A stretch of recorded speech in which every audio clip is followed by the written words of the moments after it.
MSN football ടോക്സിലേക്ക് അവർക്കും സ്വാഗതം. ഇന്ന് അർജന്റീനയ്ക്ക് പ്യൂർട്ടോറിക്കയ്ക്ക് എതിരെ മത്സരമുണ്ട്. ഇന്ന് എന്ന് പറയുമ്പോൾ നമുക്ക് സാങ്കേതികമായും ഇന്ത്യൻ സമയം നാളെ പുലർച്ചെ 5:30 ആയിരിക്കും മത്സരം കാണാൻ സാധിക്കുക. ഈ മത്സരത്തിന് മുന്നോടിയായുള്ള പ്രസ് കോൺഫറൻസിൽ അർജന്റീനയുടെ പരിശീലകനായിട്ടുള്ള ലയണൽ സ്കലോണി അർജന്റീനയുടെ യുവതാരമായിട്ടുള്ള മാത്യൂസ് സൊലയെക്കുറിച്ച് ചില കാര്യങ്ങൾ പറയുന്നുണ്ട്.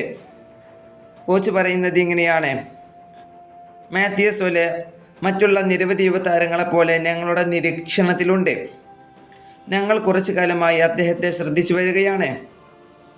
മാത്യൂസ് മുമ്പും ഞങ്ങളോടൊപ്പം ഉണ്ടായിട്ടുണ്ടായിരുന്നു. ഭാവിയിൽ ദേശീയ ടീമിൽ അദ്ദേഹത്തിന് വലിയൊരു സ്ഥാനമുണ്ടാകുമെന്നാണ് ഞങ്ങൾ പ്രതീക്ഷിക്കുന്നത്. നമുക്കറിയാം, ഇപ്പോൾ താരം കളിക്കുന്നത് റോമയ്ക്കാണ്.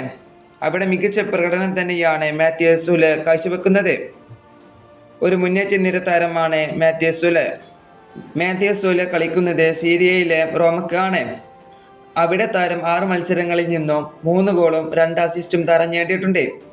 മികച്ച പ്രകടനം തന്നെയാണ് മാത്യൂസ് സൊലെ കാഴ്ചവെക്കുന്നത്. എന്തുകൊണ്ട് ഭാവിയിൽ അർജന്റീനയ്ക്ക് മുതൽക്കൂട്ടാകുന്ന ഒരു താരം തന്നെയാണ് മാത്യൂസ് സൊലെ. ഈ വീഡിയോ ഇവിടെ അവസാനിപ്പിക്കുന്നു. ഫുട്ബോൾ ലോകത്തെ കൂടുതൽ വാർത്തകൾ അറിയാൻ വേണ്ടി നിങ്ങൾ ഈ ചാനൽ തീർച്ചയായും സബ്സ്ക്രൈബ് ചെയ്യുക.